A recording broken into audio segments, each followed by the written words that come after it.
Hi, I'm Azzy Boy. I'm a registered dietitian, and today we'll be talking about metabolic syndrome with the SANBS on our road to stay healthy together.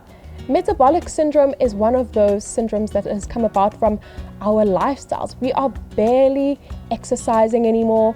We're consistently working, stressed, we don't get enough sleep, and we have started to follow that Western dietary pattern in terms of high refined sugars, high starches, and very low nutrient dense foods like our vitamins and minerals that we find in our fruits and vegetables.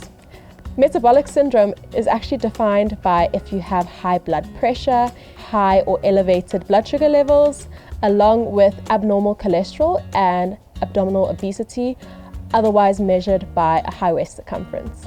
What we really want to focus on in terms of metabolic syndrome is lifestyle changes. And part of that is actually changing your diet. When you do employ healthy lifestyle changes, you are actually able to manage and even prevent heart diseases that are associated with metabolic syndrome. So I'm going to be giving you some tips on how you can stay healthy and how you can prevent metabolic syndrome through your diet. So add more whole grain starches because whole grains are a source of plenty of fiber. Fiber is important for gut health and to keep you satisfied in your meals. So that is very important as a part of management of metabolic syndrome, as it is actually associated with needing to lose a little bit of weight. So the next thing you really want to do is focus on reducing your salt intake.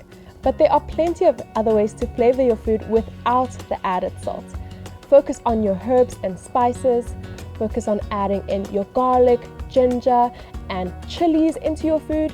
And try and really look at your labels and understand which of your foods have added salt in them to begin with. Because if it's in the first 3 ingredients, that means it is very likely a high salt product. Now, the next important factor I would definitely recommend is adding fruit and vegetables into our diet. So focus on your seasonal fruit and vegetables because these tend to be a lot more affordable, they're a lot better for the environment, and it also helps to support your local entrepreneurs and agriculture.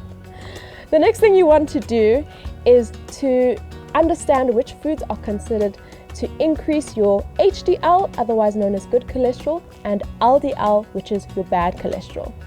Now, a lot of the foods that are high in HDL I've already mentioned, like your whole grains, fruits and vegetables, but you also need to look into your healthy fats. So these tend to be the ones that are really potent in nutrients, your healthy fats that support your heart health. So they include your nuts and seeds, your avo, which is now in season, along with your oily fish. So you want to limit your shortbread fats, so your trans fats and your saturated fats.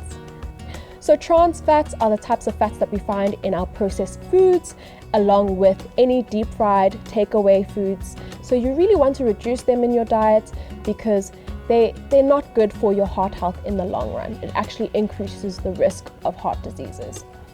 So your saturated fats are the fats that are hard at room temperature that you see on that visible fat on your meat, so the skin on your chicken or any fat that you see on your beef or your pork. So you want to make sure that you're removing that while it's still raw so that you're not still getting those fats in your meals. The next part of LDL that you want to reduce is your coconut oils and your palm oils. And lastly, you want to make sure that you're limiting your sugar intake. All in all, when it comes to dietary patterns, it needs to be part of a lifestyle. It needs to be sustainable. It needs to fit your cultural preferences and it needs to fit your budget. So making sure that you're making choices that fit you and that are more applicable to your lifestyle. And like I said, it's always about trying to see what you can add into your diet to make it more nutritious. I hope you learned something new today, and make sure to follow the SANBS social media platforms and website for more information on how we can all stay healthy together.